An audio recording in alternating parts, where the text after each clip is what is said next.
Hello, Ivan Frangi here, and welcome to another session of the Persuasion Projects. Today, what I want to do is to help you make it easy to buy, because when it's easy to buy, it's much easier to sell. And this is one of the Persuasion Projects. And in the next few minutes, I want to give you an understanding of why things don't go well, why we've got the wrong model, how to change the model, and how to make life easier for yourself so that instead of having objections, concerns, and all those other things, you don't have those because you're not creating them. And the reason this is so important is because when we're dealing screen to screen, we don't have the ability and the timing that we once had to react in the ways that we could by being present, checking energy, when you are, sorry, I got an itchy eye, when you're doing things screen to screen, you end up with different timing and you don't get that connection. So you don't get that same flexibility of relationship. Now, there are lots of reasons why it's good to sell this way and to have meetings this way. Not going to cover that right now. But at the end of this program, what I want to do is to give you a structure of how to do it and give you some key reasons why making it easy to buy will make it easy to sell. So what I'm going to do is to switch between a couple of different formats. We've got a video, a presentation, and we've also got an iPad, which I'll scribble on and look down when I write. So first thing that we have to look at is that when we're having a look at our program, making it easy to buy, the challenge with it is right now that it's the wrong model. And the problem with the wrong model is that the model that we've been brought up with is that, you know, ABC. How many of you have ever heard of that? AB, always be closing. And the challenge with that is when you're in a long-term, high-value relationship sale, there's nothing you can do that's more potentially offensive or damaging than to push too hard and close the sale.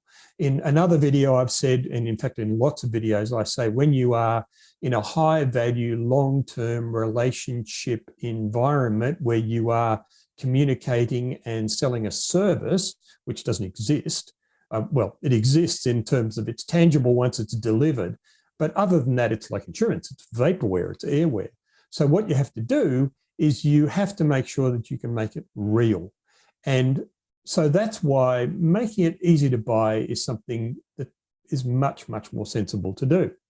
Now, a lot of this research came out of two studies that were done and also a book I wrote with my friend, futurist, Craig Rispin, and he did the high tech, I did the high touch. You're going to get some of that today. So let's have a look at one of the things that you need to understand, or I can help you understand, in terms of how things operate in a sales program. So let's have a look at the results that were done. Whoops, that's the wrong pencil.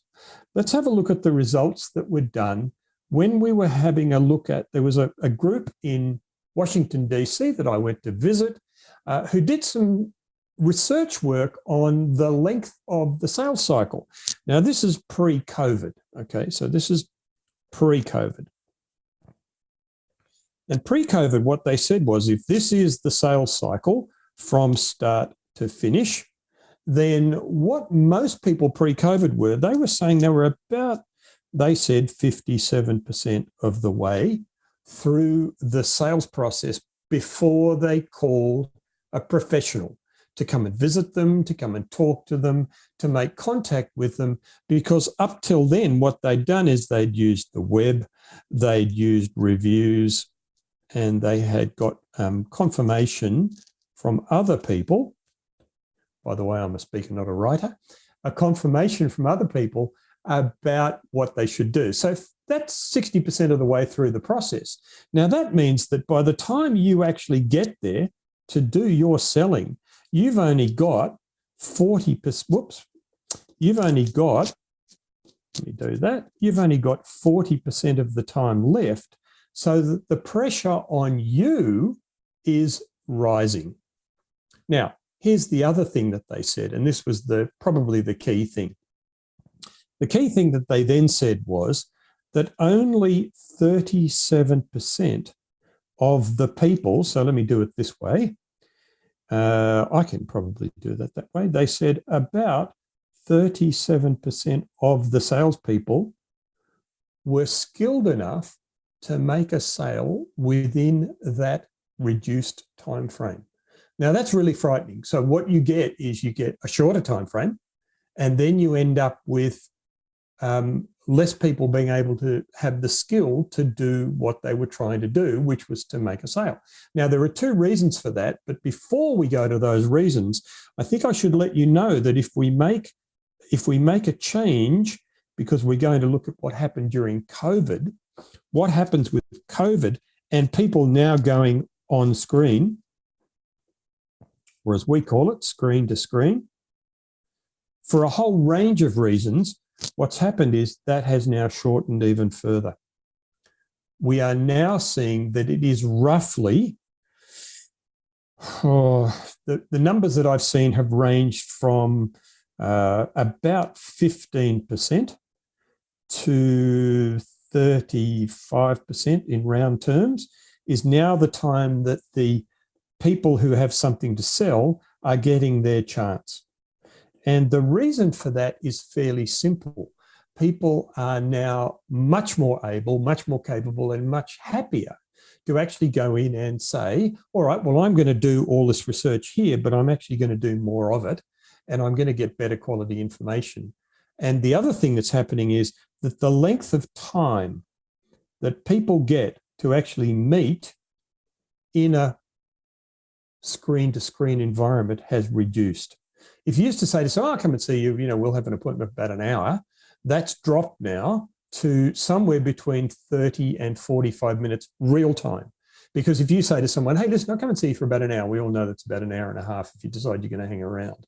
So a couple of things have happened, and those are the major things. So the first number that we have to look at is that 57 and 37%, which is now actually more like this number. Sorry, that number is shortened from where it was. Now, when we go through that, where we are in this process is when we have a look at our prepare, present, and profit model of the Sales Zoom project. Why is it a project? Because in 90 days, that's what we do. We help you get 30 to 60% more sales without leaving your computer screen, wherever that screen is. I used to say without leaving your desk, but a lot of people are not doing this on a desk anymore. So there are 9 sections. This is in the commit section. How do you get people to go from, I'm not sure I need it, to I think I actually want it? How do you get to do that easily? Well, let me tell you a story about how this works, and it'll give you a better understanding. I was in buying a television, and when I was buying a TV, I went into the TV shop, whatever you want to call it. Won't give you the name of it. It's hardly a normal one. And what I did was to go in and I said, listen, I want a TV. Now, normally when you do that, because I watch this kind of stuff, I stood around in the department of a number of TV stores before I went into this one and just watch what people do. I'm a bit of a sales voyeur. I love to observe what's going on, probably because I spent all that time with L&Ps watching people doing body language things. But what I observed was that people were confused. They didn't quite understand the technology. They didn't know what was going on. And they would go and say, I want a TV. And the first 2 questions that they always got asked, and I'm sure you can guess these questions, is how big a TV do you want? And then, correct, how much do you want to spend? And that was the criteria that people used to work out which was the best TV, only based on budget and size. So the reason I want to tell you this story is when I went into the place that I went into, the fellow really surprised me. And what he did was he did this. He said, look, I'm an expert on TVs. I've got TVs everywhere. And so as you can see, I've got lots and lots of TVs. What I'm not an expert on is you. So what I'd love to do is to ask you some questions, find out a little bit about how you watch TV, what you watch, and then I'll sort out all of these TVs I've got here for you and make a couple of recommendations. How would that be? Now, 2 things happen, and we talked about this in the behavior metrics section of how to set an agenda. I'm not going to go over that again. You can have a look at that if you want. But what he did was to say, let me make it easy for you to buy. And I'm going to help you through the buying process because it may be very confusing for you. So he asked me some questions. Tell me about the environment you're in. Do you have, is it a big room or a small room? How close do you sit to the TV? And one of his great questions was, what do you like to watch? And I said, what do you mean? He said, well, do you like to watch sports or are you more movies? And if you're watching movies, are they kind of action movies or are they more, he didn't say chick flicks, but he said, slower movies that don't require, he didn't actually ask me about the requirement, but he just asked me, what do I watch? I'm getting overexcited about myself. And I said, well, why do you ask? And he said, well, if you watch cricket and tennis and those kinds of sports, I said, well, look, I play tennis every week, love it, watch cricket religiously, much to Sue's upset. But anyway, he said, well, it changes what I'd recommend. I said, well, why is that? He said, well, there's this thing in a TV called a refresh rate. Many of you would know already that where he's going. He said, look, the refresh rate is how fast the picture replaces itself on the screen. So if I give you a slower refresh rate, which may have maybe even denser colors, but it's a slower refresh rate, the ball across the screen will look like it's kind of jumping because it'll miss sections. He said, so we need a fast refresh rate for you. That's one of the things we need. And we talked about sound and a whole range of other things. And he said, look, based on everything you've told me, all the questions I've asked, I have 4 recommendations for you. I said, okay. He said, now I'm going to make the recommendations without telling you the technology in the TVs, because now it's over to you. Now it's up to your eye to tell me which one you prefer. So I had a look at the 4 TVs. They weren't in order. They weren't grouped together. And I said, well, I like that one and that one. The other 2, not so much. He said, well, that's interesting because you've chosen the same technology in both TVs. So that's clearly a preference. I said, great. I ended up spending, now, by the way, what hasn't he asked me yet? I was about to tell you, he hasn't asked me the budget, because in those places, everything's written on the TV. So at that stage, I could have objected and said, yeah, look, I think that's a bit much, and then we would have come down. But what he did was to show me a range of TVs and a range of options, same size, but the range of options. So who did the selling and who did the buying? Well, he was doing the selling, but what he was doing was to ask me questions where I did the answering. Now, that's really important, because if he tells me something, potentially because he's a salesperson, it's liar, liar, pants on fire. Maybe you are telling me a fib because you want something. But if I tell him it's true, it's the same thing for your clients. If you say, I think you should do this, they say, well, I don't know whether I should, sometimes. But if you say, look, how do you think we should do this? Should we do it A or B or C? And then they tell you it's the truth. Now, I did say that this is for people who sell products, and this program that I do is about people that sell services. In this case, I'm going to use the same model because it's the right model, even though it's in a different environment. So let me make 2 points. Firstly, let's go back and have a look at that, but we'll go there. There is something called a speaking to listening ratio. When we have a look at amateur salespeople, those people, if I can call them, who are not very good at their trade, but they rely on high numbers because they've got to get through things. It's a bit like you need more prospects if you're going to be an amateur salesperson. What they have is a 70-30 speaking to listening ratio. In other words, they're speaking 70% of the time and listening 30% of the time. So here's the challenge with that. That is a bit like doing death by PowerPoint. But here's what happens when we're actually looking at that. So let's have a look at what actually happens. When we have a look at how this works, and I've got a little thing down here, but before I do that, let me go here. The big issue when you're making the move from preparing someone and then presenting to them is that you've actually got to go through this little spot here, which is called relevance.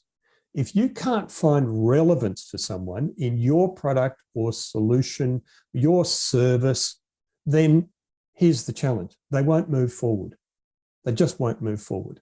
So what we do here is we use our speaking to listening ratio, but what we actually do is we reverse it to 30% speaking, 70% listening by asking really good questions. Now, there's a map of questions in another program. I'm not going to talk to you about that. But the next thing that you have to do is, of course, you have to find reasons why someone will move forward. But the best thing that you can actually do is to find their reasons, not yours. Because if you find their reasons, what happens is anything, whoops, where are we? Here we are. If you find their reasons, the level of pressure drops substantially. You don't have to make the pressure. So what if that's them and this is you?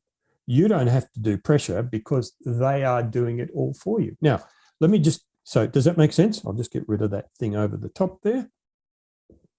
Thank you. I do that. Relevance. Oh, I don't know what. I put a little thing in there. Let me just do that. Get rid of it. Okay, let's go back. Okay, relevance and reasons. You've got to find relevance for your conversation and reasons for somebody to move forward. So the simplest way to do that is to actually reverse this. The simplest way to do that is to reverse this and say, okay, I'm going to now do 30% speaking at 70% listening. Now, there is a point at which you will have to speak.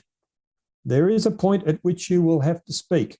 So if you have a look at the sales cycle, I went the wrong way. If you have a look at the sales cycle, if we take that little piece there out and we said, okay, you're going to do about 70% of your listening here and 30% of your speaking here, because this is explaining your solution.